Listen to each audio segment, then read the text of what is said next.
Hello friends, I am BM. In this video I will show you how to add mini PTZ camera. Model is EZ-S35T.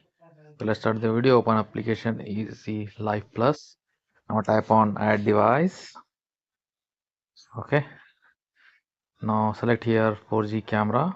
Tap on 4G 5G camera. Tap on S35T.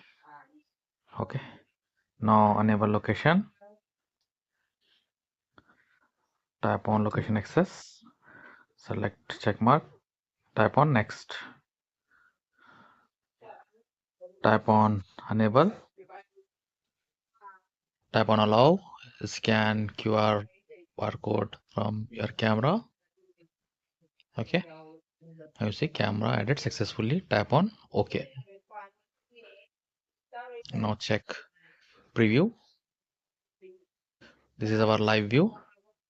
Okay. Thank you for watching me. See you on next video.